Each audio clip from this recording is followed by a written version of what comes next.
Good morning, everyone. Good morning. Welcome to Center for Spiritual Living, Morristown. I'm Frankie Timmers. There's no place I would rather be than right here, especially on a Sunday morning. So we're a spiritual community that's all about you. It's about knowing who you really are, which is pure love in form. And love takes many forms, right? And it's knowing that anything and everything is possible, no matter what you're experiencing, no matter where you come from, no matter what has happened to you. And we've been doing that here for 60 years. So that's a long time, and we'll keep on doing it. So we welcome you. If you're a first-time visitor, we have a welcome packet for you on your way out. We invite you to join us for a social hour. We usually have pretty good food down there and a fantastic bookstore. And I put on the table today this magazine that I think most of you are familiar with, Natural Awakenings and Inner Realms. Those of you that say not enough stuff is free, free magazine. We love free stuff, right? This is a free magazine. I read it every month. It's got some really good stuff in it. We're really blessed because Joe Dunn, the editor of the magazine, is one of our friends, and he's joined the marketing team, and once in a while, right? And Andrew created this beautiful ad for us. So pick up the magazine and share it with some people, show them that this is where you like to hang out on Sundays. And it says, "Got joy? Center for Spiritual Living, Morristown. Find your pathway to joy. All are welcome." Isn't that great? So yeah, we get some free advertising in it. So it's a lovely little magazine with lots of good information, especially if you're like me in a holistic realm of being alive and being human. The other good news is something else that's free. We have a discovery class today. Discovery class is a free class, a free 3-hour class. And even if you've been a member forever, you're going to enjoy this class because it's a way to connect with other people, and you're going to learn more about yourself and how magnificent you are. And then you're going to learn a little bit more about what we believe Spirit, God, universe is, and how our relationship can be expressed. And then you learn a little bit more about our center. So that's today from, was it 12? Yeah, 12 to 3 o'clock. So you have a half hour to get a cup of coffee and something to eat, and then we'll meet back here at 12 o'clock, okay? So we start everything with a spiritual mind treatment, which is our word for affirmative prayer. So if you'd like to, you may close your eyes and just tune in. I know that there is only one power, one presence, one life. This life is God's life. It's the universal life. It's the universal breath that breathes itself by means of its creation. Each of us being an individualized expression of the one. And so right here, right now, we surrender to the one that is within. When we close our eyes and when we bring our attention to the heart, it's so much easier for us to realize that we're all connected, that there is a living thread that connects all life, all beings, and it is love. And love seems to be this word that has so many meanings that sometimes it becomes a little effusive. But it's the energy of life itself. It is the life force that flows through everything, everyone, everywhere, all the time. And we are profoundly tuned in right now so that we become awake and aware to the magnificence and the privilege of being alive, being incarnated as the individualized expression that we are right here, right now. There is no need to be anyone else or anywhere else or anything else. There's just a need to be here now and to be that free flow of spirit moving through us, giving us life. So today we expect great things of ourselves. And we know that that is the evolution of self. It's not about perfection. It's about the movement, the grace, the ease, the beauty of real, more self-actualized, more expressed. The freedom for that is already available. Today we claim it completely, and we trust our individual journey as the most beautiful journey of life expressing. And we are grateful for it. And so it is.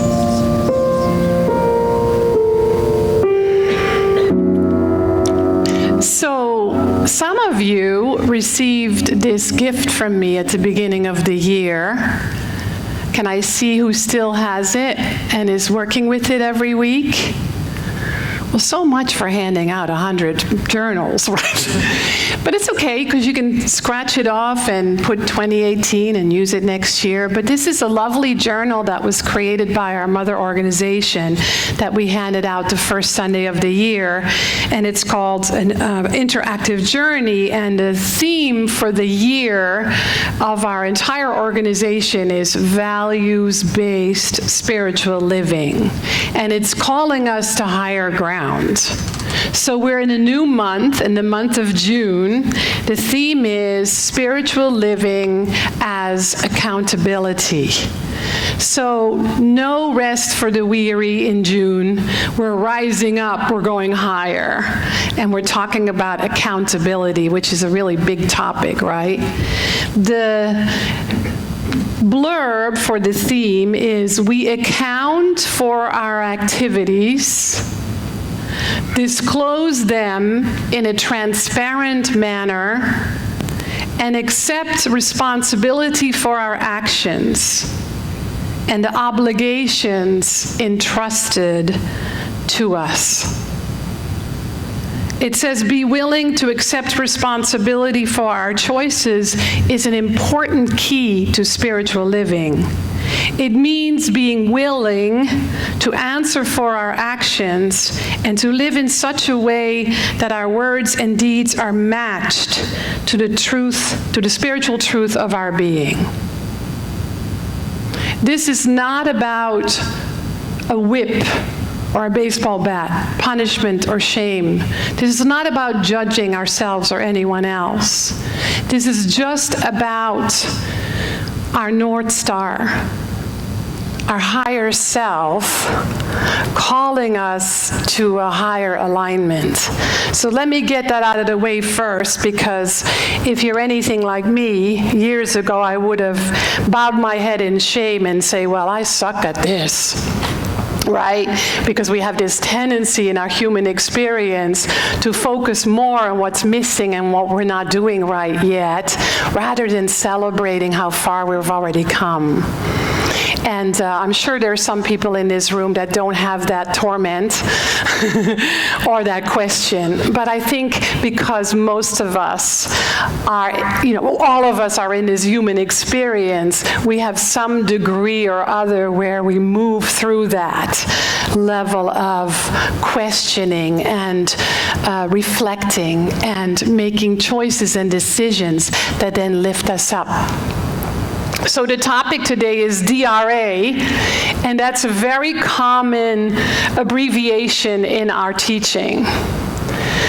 Most people that have been in his teaching for a long time will use that instead of saying divine right action. D.R.A, divine right action. It's the only thing that is happening all the time. Divine right action is the way the universe functions. It's always happening. It's always taking place, because there are no accidents and coincidences and mistakes in the universal, the grander scheme of things. It's all divine right action. I know most of us find that difficult to see or believe when things appear to go wrong.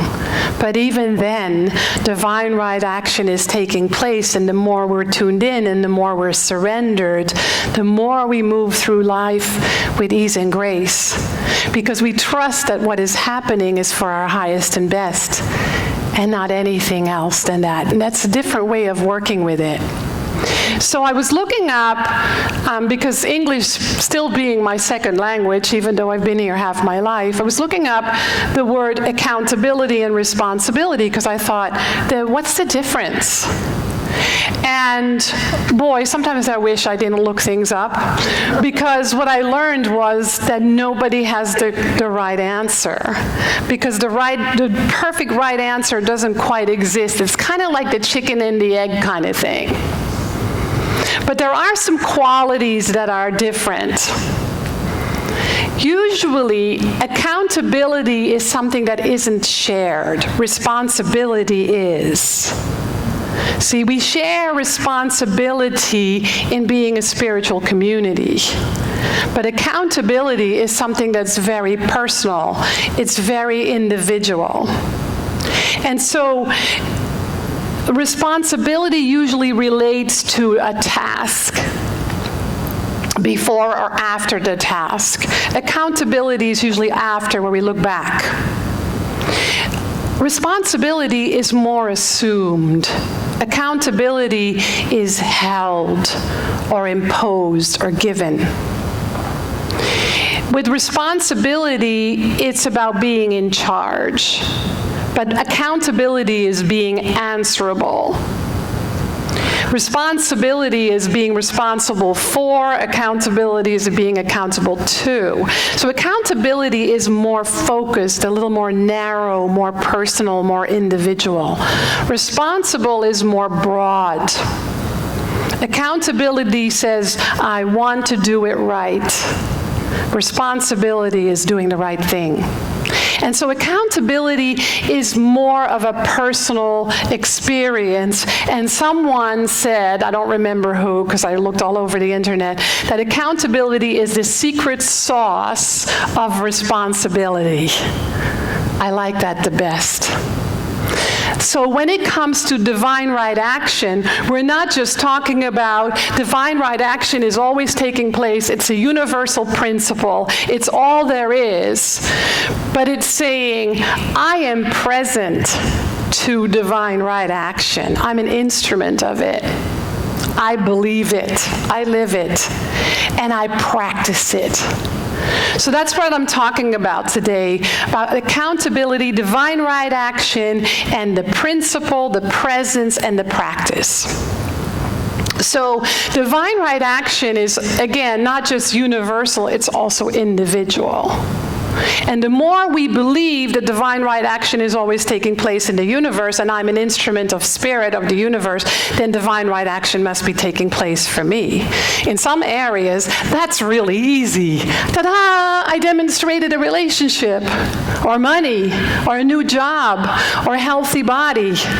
But as soon as things go wrong, it's something or someone else's fault. Accountability goes out the window. And we look for how, where, what, and how can I fix it. But in our teaching, we say, but it's an inner thing. And when I'm right with myself, then I'm right with the world, because as within, so without. So it's not just a principle that's hanging somewhere to be used for convenience, but it's a principle that lives inside of us. And the more we align ourselves with it, the more our lives are harmonious, healthy, happy, abundant, creative, fulfilling. The less we're in alignment with it, the more we struggle. So that's the beauty of struggle. It's just the invitation to come in alignment with self. Body, mind, spirit. So divine right action always is as above, so below, as within, so without. So how do we presence that? Well, I think that it's the remembrance that I am divine right action.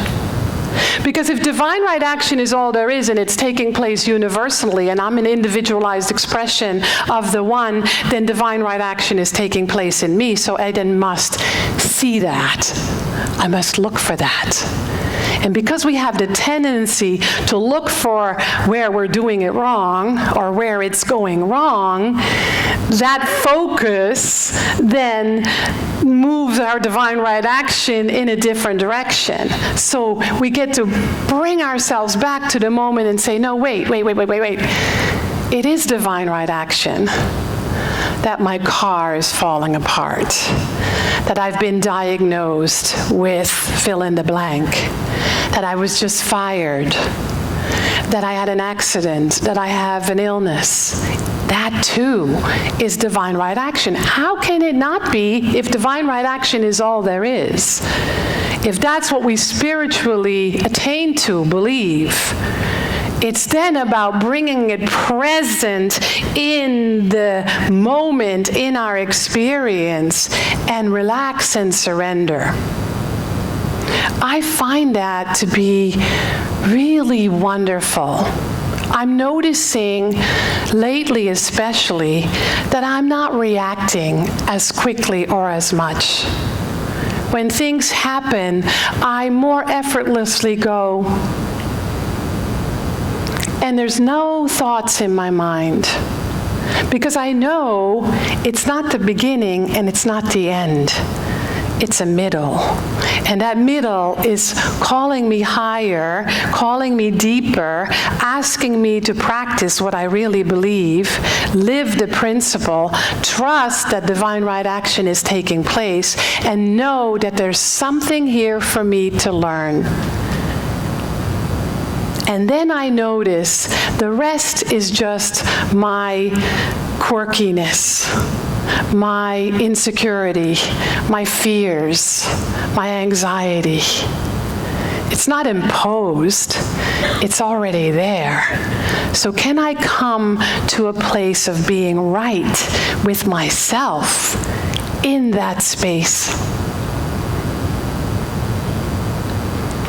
About 17 years ago,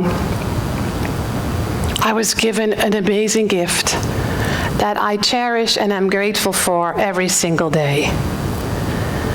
It happened about 20 years into my Science of Mind studies, which is the bigger gift, of course.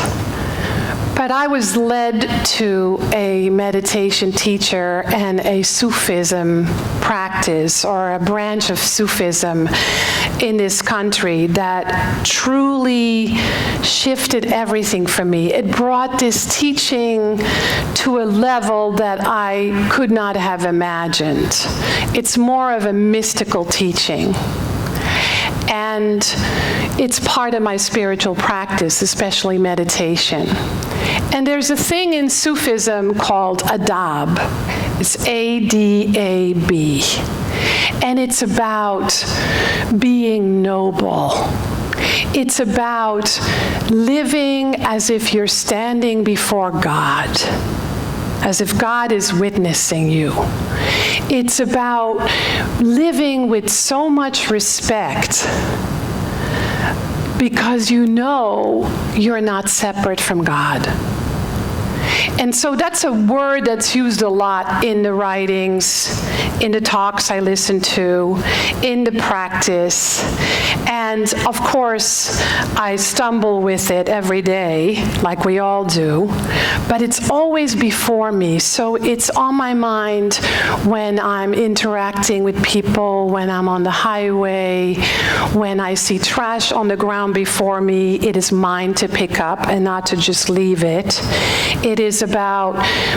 It's just about bringing that respect of God is all there is to everything and everyone, everywhere, all the time. And I'm telling you again, I bumble and stumble with it a lot. But it's changed everything. Because now I can go get gas and look in the eyes of the attendant and have a mystical experience, fall in love for a minute, extend my spirit of generosity quietly and appreciation. And so it's really about being so present and so aware that God is all there is. and to live that way. I was blessed to be raised in a family where honesty was a very high call. It also gets me in trouble because not everybody likes it, especially in the United States. In Holland, no BS. Just say it like it is, and here everybody is so sensitive. People's feelings are so easily hurt, so you're always walking on eggshells. I don't anymore. I just say it like it is, and right? But I've had to temper that way of being a lot. But it's something that I was raised with, so I had a head start. You didn't steal. I remember my mother marching me to my teacher's house and ring the doorbell and say, I stole this little top from the classroom. I'm so sorry. Right? Those little things. If we found a penny on the street, it wasn't ours. Didn't go in our pocket. We would take it to church on Sunday and put it in the offertory. It wasn't like, yay, my abundance consciousness, right? And then we always think when we don't have enough, all of a sudden it's no longer our abundance consciousness. See, that's what a D.R.A is to bring that awareness of spirit in everything, everyone, everywhere, all the time to the presence of being you. It's a level of personal integrity that's really high. It's knowing that what you see is reflection. It's a mirror of what's going on with your own consciousness. Yes, including Trump. Yes, including Obama. Yes, including London, Syria, Iraq, Afghanistan. Yes, including ISIS. Yes, including abuse, anywhere, everywhere. It's all a mirror of where we are in a lack of integrity with ourselves and our spiritual nature. Not as a way to shame, point fingers, blame, make anyone feel bad, but to step in and rise higher and bring more integrity to our own consciousness, which is so beautiful and magnificent and capable and able and willing. And so we look at the divine right action in our bodies. What do you say about your body? What do you say when you stand in front of the mirror? Of course, in this room, it's all, I'm just fabulous, every inch of me. What do you say about your body? How do you treat your body? How do you take care of yourself? How do you feed yourself? What do you put inside of it? How do you take care of your balance between relaxation and rest and work? How do you think about it? What do you believe about it? How do you feel about it? Is it in alignment with the truth of your very being or not? If it isn't, that's how we get sick. That's why we age. It's belief. So we have to get right with ourselves and infuse it with truth. That's the work. Mind. How's your mind? How pure is your mind? I'm the first to admit it, mine isn't pure. And I notice it when I'm driving on the Jersey Turnpike. When I look at people, I people watch on purpose because I notice where my mind isn't pure. And then I get to treat and have compassion and love and patience. And sometimes it's like, oh, Lord, just give me a lobotomy because I'm hopeless. But I know it's about being in the presence of spirit, which is who and what I am and you are. And if my thoughts are impure, I get to clear them. Because if they're impure, they affect not only me, but the entire planet. Hence, pollution. What about your heart? How's your heart? Is it open and receptive Are you able to say, I love everyone unconditionally, even those who hurt or harm? Not there yet. And I don't think any of us are completely 100% there all the time. So there's work to be done. We get to bring ourselves into alignment little by little by little. And that's the practice. So the good news is that everyone is practicing. You don't get to say anything about anybody else's practice. Ever. That's a relief. Leaves a lot of space in your own consciousness, right? Oh, wait, I can only focus on myself. Not in a way that you're self-absorbed and narcissistic, that we have enough of that, but in a way that you become more in tune of how divine right action happens through you, to you, for you, in you, with you. And so the practice can be super, super simple. Just slow down and notice. Oh, I just judged that skinny little yoga teacher. So whatever it is, right? Oh, can I now just be grateful and stand in love? So slow it down, make it simple, and make it sweet. 3 S's. Slow down, simplicity, and sweetness. Whatever that means to you. Because I don't know about you, but I'm not always able to be loving and compassionate. Oh. But sweetness can help me with the slowing down and the simplicity. And then know that we're all learning and we're all growing, and to really be where you are. Ernest Holmes says, start where you are. Here's a couple of wonderful quotes by Ernest Holmes, the founder of our teaching. The criterion of anyone as to what is right or wrong for them is not to be found in some other person's judgment. The criterion is, does this thing I wish to do express more life, more happiness, more peace for myself, and at the same time harm no one? If it does, it's right. It's not selfish. But if it is done at the expense of anyone, then in such degree we are making wrong use of the law. And so what we're doing then is not just for ourselves, it's for everyone. It's for the entire world and everyone and everything on it. I think that I say this every week lately because this teaching can be a little self-absorbed. Me, me, me, me. No, it's really we, right? And so it's about knowing it's not just for everyone, and it's not just when it's easy. It's mostly called upon when it's hard. How do you show up in adversity? How do you show up when the chips are down? How do you show up when you get bad news? How do you show up when something happens in the country or the world that's heartbreaking? How do you show up when things don't go your way? That's when you know what you're made of.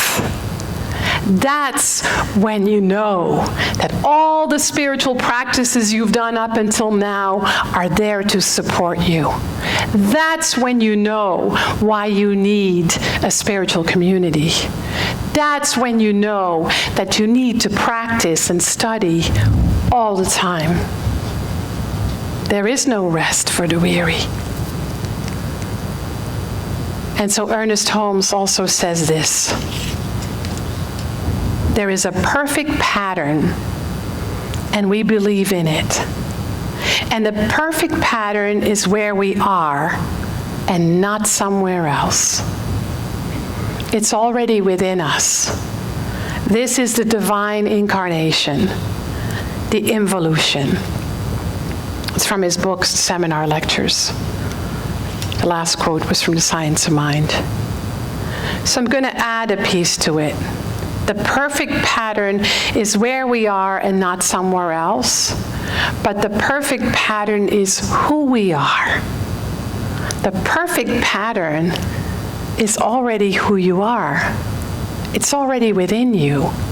The blueprint was established when you decided as a soul, you may not be conscious of this, you decided to incarnate in this particular physical form. The perfect pattern was given. And then we do all this crazy stuff to try and get away from it. And then we wake up and then we say, wait a minute, it's right here. It's in me. It's right now.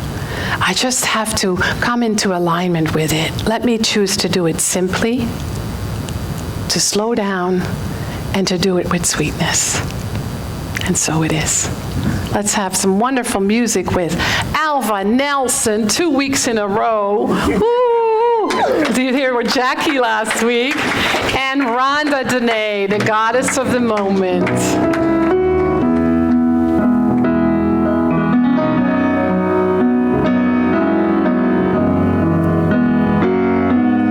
Love is my decision.